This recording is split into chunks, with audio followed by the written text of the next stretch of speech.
사랑하는 자여 내 영혼이 잘된 같이 내가 범사에 잘되고 강건하기를 나간 구하네. 사랑하는 자여 내 영혼이 잘된 같이 내가 범사에 잘되고 강건하기를 나간 구하노라.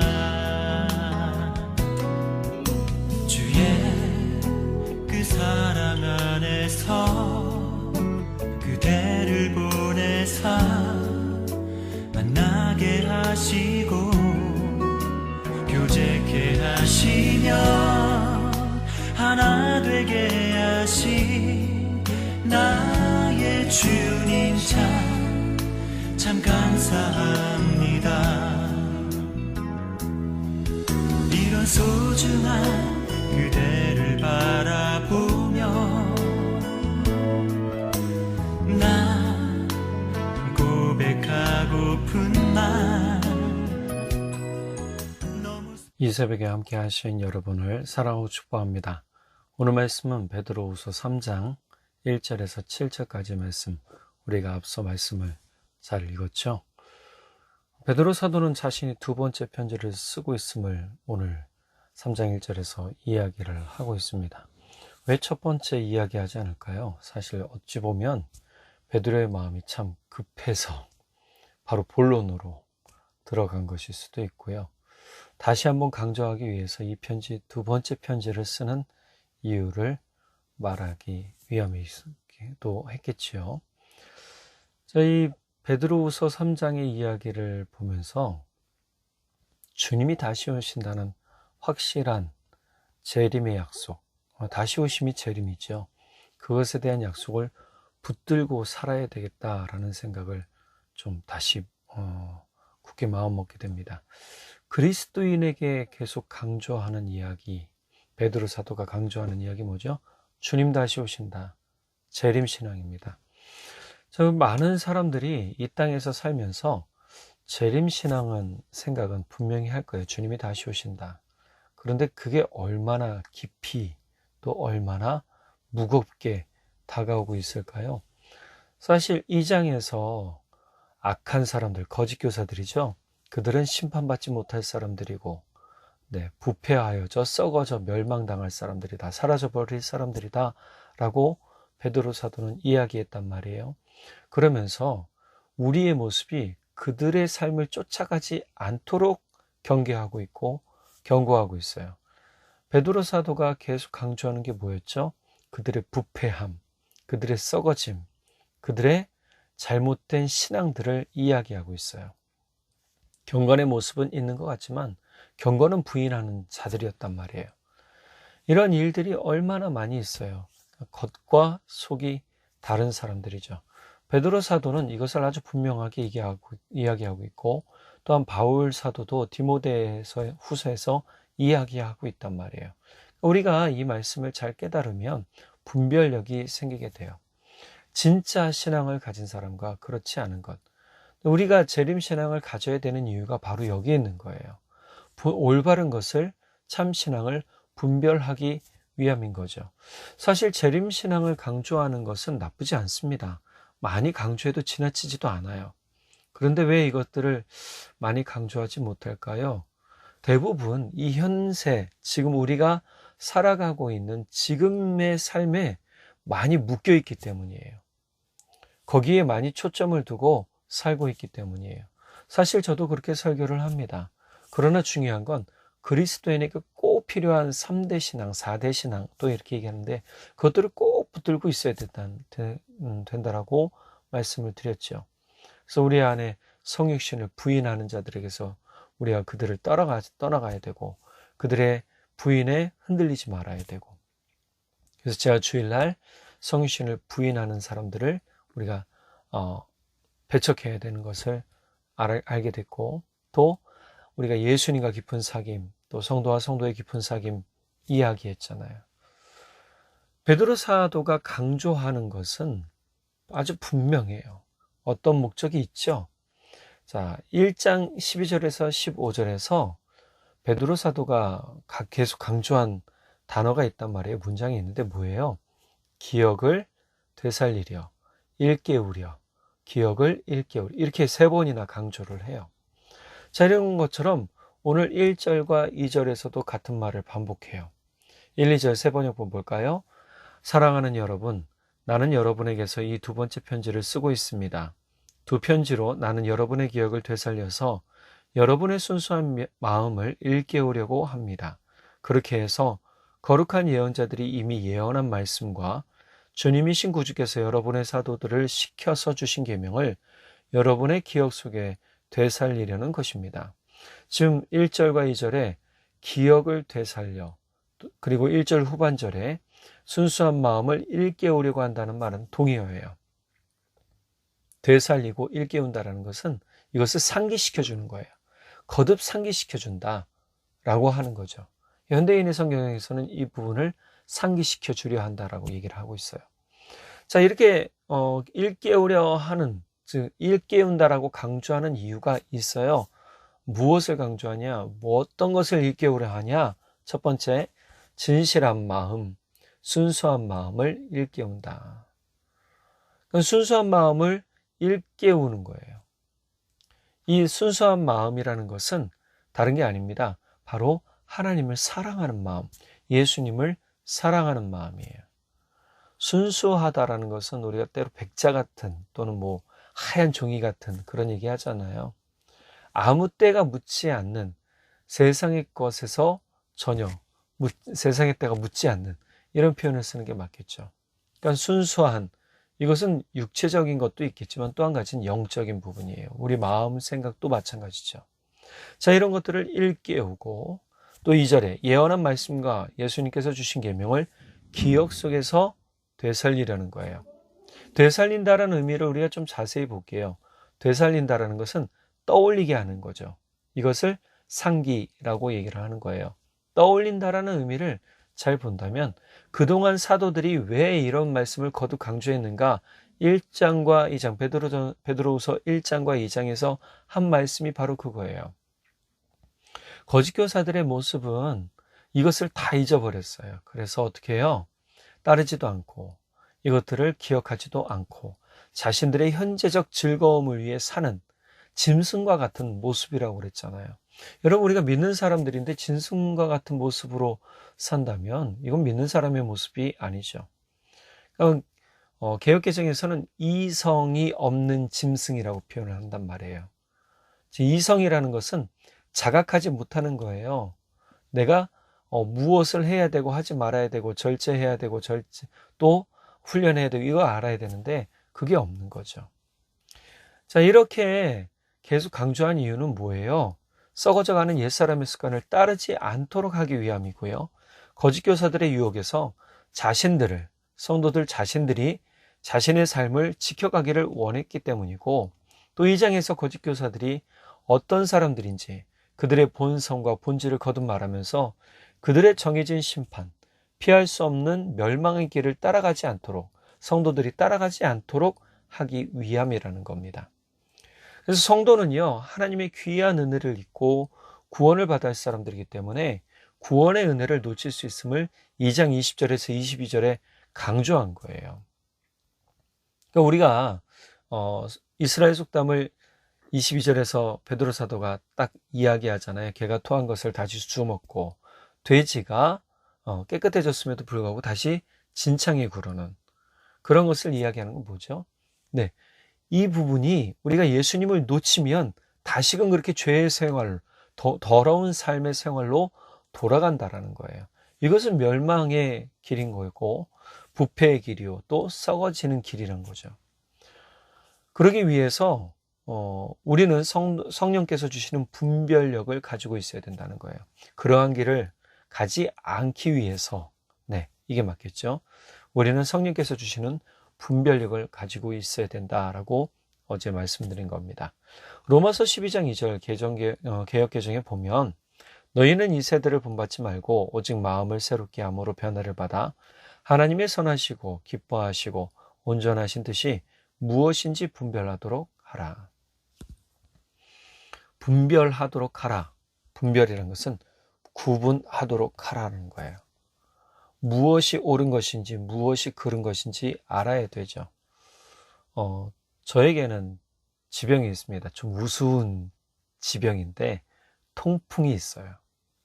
근데 이 통풍이 올라올 때가 있는데 여러분 튀김 좋아하시나요?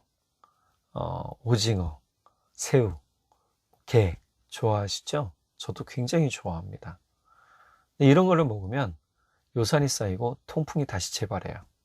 그러니까 그런 거를 재발하지 않기 위해 저도 약을 먹고 있는데 어느 순간 그런 것들이 막 인지하지 못한 채 많이 먹는다면 어떻게 해요?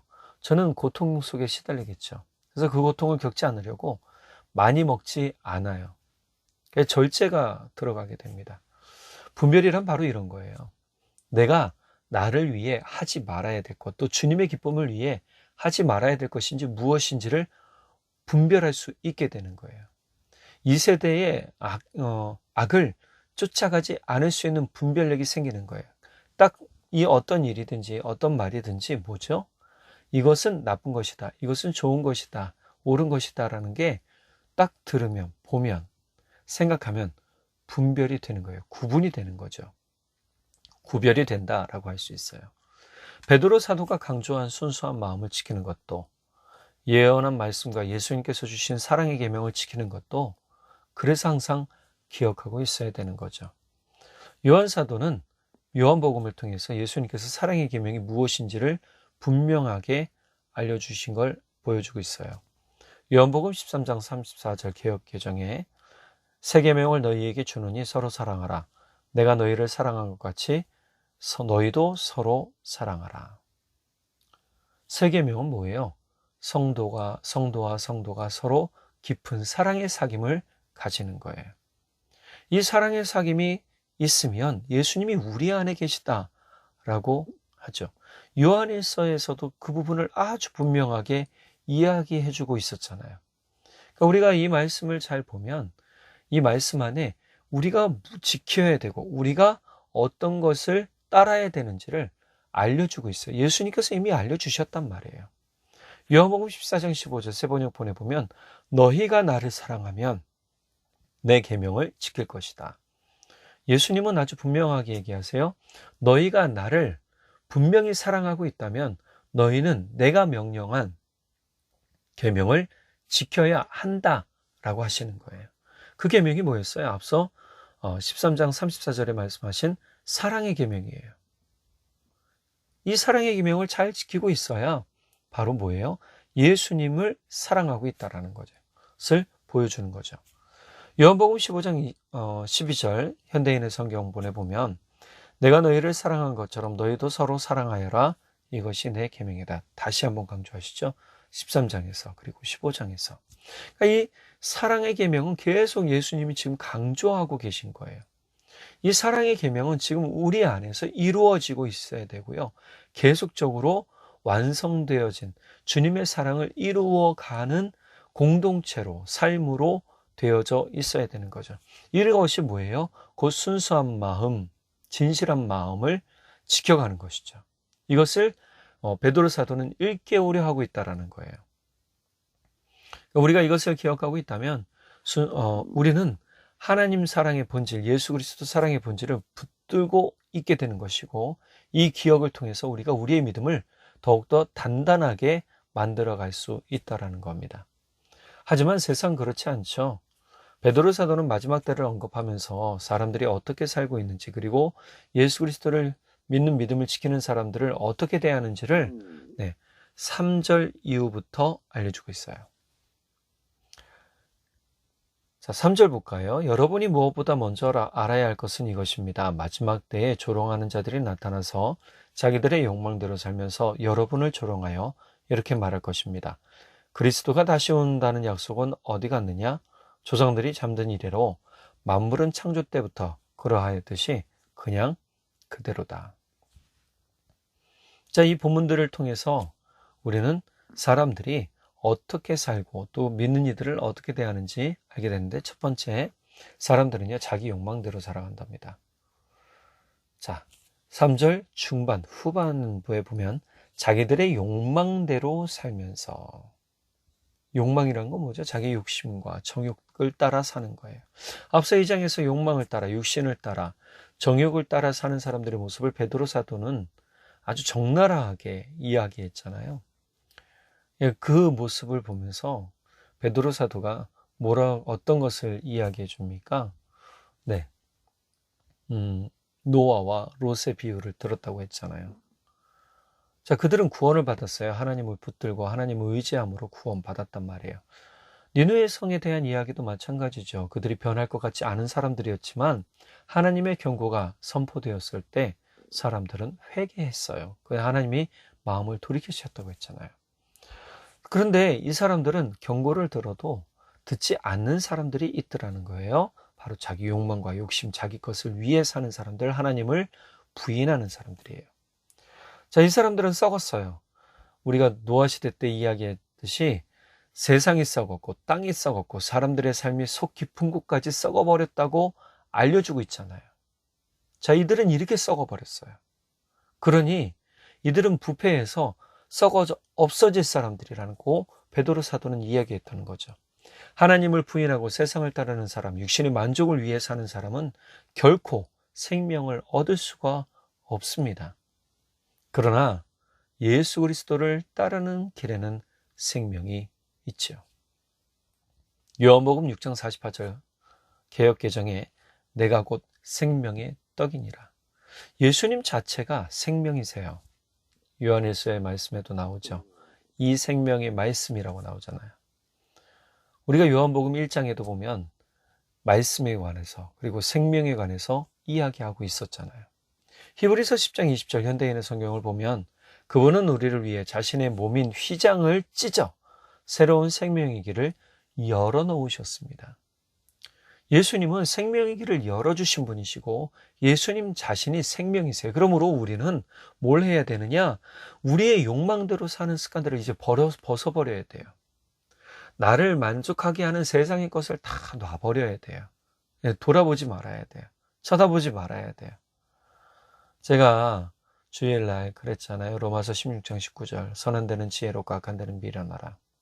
선한 데는 슬기롭고 악한 데는 그냥 미련해지면 되는 거예요. 그러면 선한 부분만 보고 나를 위해 주를 위해 사는 삶이 돼야 되죠. 그러니까 이게 재림신앙을 사는 사람들은요, 예수님만 보고 사는 거예요. 세상을 보지 않아요. 자, 두 번째, 이 사람들은 어떤 사람들인가? 조롱하는 사람들이에요. 누구를 조롱합니까? 예수님 믿는 사람들을 조롱해요. 그러면서 조롱하기를 뭐라고 합니까? 4절에 보죠. 그리스도가 다시 오신다는 약속은 어디 갔느냐? 조상들이 잠든 이래로 만물은 창조 때부터 그러하였듯이 그냥 그대로다. 세번역본입니다. 예수 그리스도를 믿는 사람들을 조롱하는 사람들이 왜 이런 말을 하는지 그 이유를 5절과 6절에서 이야기하고 있어요. 그들이 이렇게 말하는 것은 하나님의 말씀으로 하늘이 오랜 옛날부터 있었고 땅이 물에서 나와 물로 말미암아 형성되었다는 것과 또 물로 그때 세계가 홍수에 잠겨 망하여 버렸다는 사실을 그들이 일부러 무시하기 때문입니다. 자, 한마디로 볼까요? 이런 거죠. 자, 이들은 하나님께서 세상을 창조하셨다는 것과 악한 자들, 곧 하나님을 떠난 사람들로 말미암아 썩어버린 세상과 땅과 사람들을 심판하신 사실을 일부러 무시하기 위함이다. 이들도 들어서 알고 있었겠죠. 배워서 알고 있었겠죠. 그런데 뭐예요? 무시해요. 하나님의 창조 역사를 무시하고요. 하나님께서 악한 자를 심판하신다는 것에 대해서 자기들은 아니다라고 하며 무시한다는 거예요. 자기들이 아니라고 해도 그게 무시할 만한 것일까요? 즉 세상의 주인, 우주의 주인이신 하나님을 부인하여 이렇게 하나님을 부인하는 사람들에게 준비된 것이 바로 뭐라고 얘기합니까? 7절 보죠. 그러나 지금 있는 하늘과 땅도 불사르기 위하여 그 동일한 말씀으로 보존되고 있으며 경건하지 못한 자들이 심판을 받아 멸망을 당할 날까지 유지됩니다. 하나님께서 심판하시겠다는 말은 지금도 유효한 거예요. 누구를 심판해요? 경건하지 못한 자들을 심판해요. 그 멸망당할 날까지. 주님께서 그들을 어둠 가운데 묶어 놓으시는 날이 오기까지 어떻게 해요? 그 말씀은 유효하다. 심판의 말씀은 유효하다라고 얘기를 하고 있는 거죠. 베드로 사도는 이렇게 하나님을 부인하는 사람들, 경건하지 못한 사람들을 위해 심판의 말씀이 지금까지 보존되고 있다라고 강조하잖아요. 여기서 우리는 이런 사람들의 말에 현혹되거나 믿음이 흔들려서는 안 됩니다. 이런 사람들이 누구죠? 거짓 교사들이에요. 또 조롱하는 사람들의 말이에요. 베드로 사도는 이미 1장 16절에서 예수님의 재림에 대한 확실한 약속을 증거하고 있잖아요. 우리가 여러분에게 우리 주 예수 그리스도의 권능과 재림을 알려드린 것은 교묘하게 꾸민 신화를 따라서 한 것이 아닙니다. 우리는 그의 위엄을 눈으로 본 사람들입니다. 베드로 사도는 자신이 경험한 것, 또 눈으로 본 것, 확실한 것을 이야기하고 있다고 얘기하잖아요. 앞서 요한일서에서도 제가 주일날 말씀드렸지만 요한 사도가 뭐라고 얘기를 합니까? 눈으로 본 바요, 손으로 만진 바요, 지켜본 바요. 이 말씀은 뭐예요? 매우 확실한 말씀이라는 거예요. 그러니까 이 재림에 대한 이야기도 분명한 사실이라고 베드로 사도는 강조하고 있는 겁니다. 바울 사도는 고린도 교회에 보내는 첫 번째 편지에서 재림을 기다리는 성도들에게 이렇게 격려하고 있어요.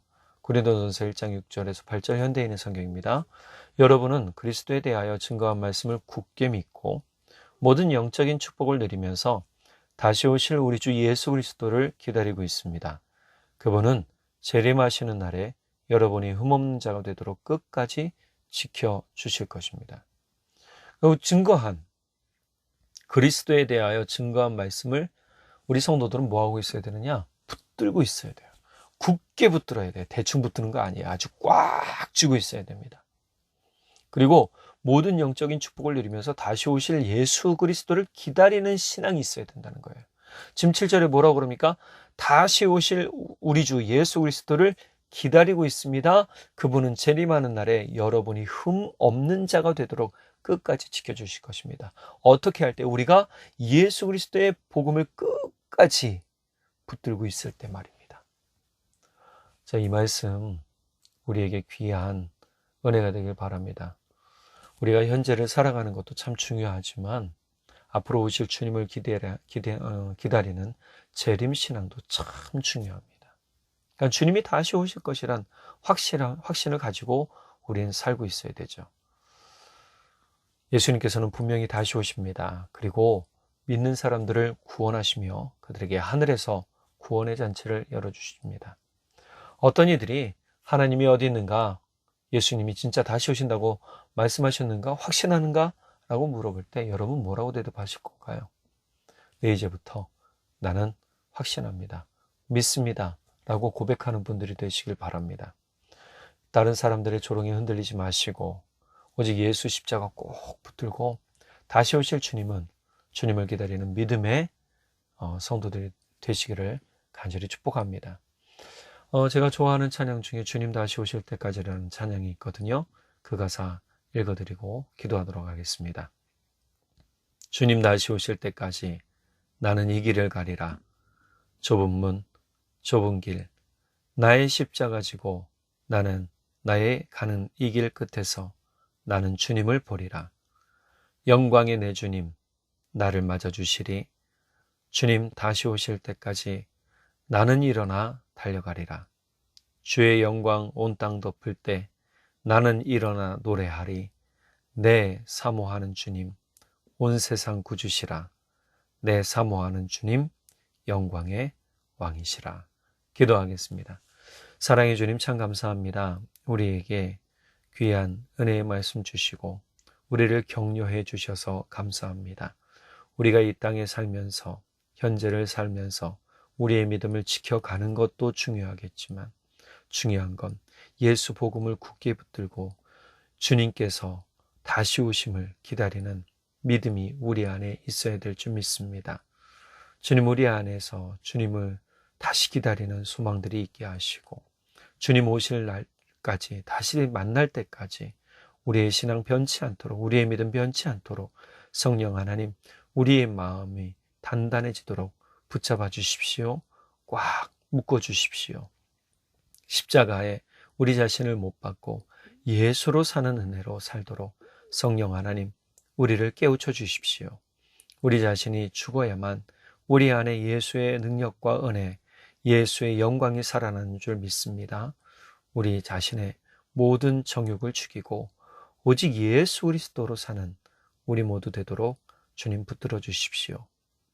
주님께서 오늘 하루도 우리 모두를 붙드시고 인도하시며 의지하는 자에게 힘이 되어 주실 것을 믿고 감사드리며 우리 주님 예수 그리스도의 이름으로 기도드렸습니다.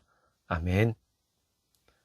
추운 날씨 감기 조심하시고 또 내일 뵙도록 하겠습니다. 사랑하고 축복합니다. 사랑하는 자여 내 영혼이 잘된 같이 내가 범사에 잘되고 강건하기를 나간 구하네. 사랑하는 자여 내 영혼이 잘된 같이 내가 범사에 잘되고 강건하기를 나간 구하노라.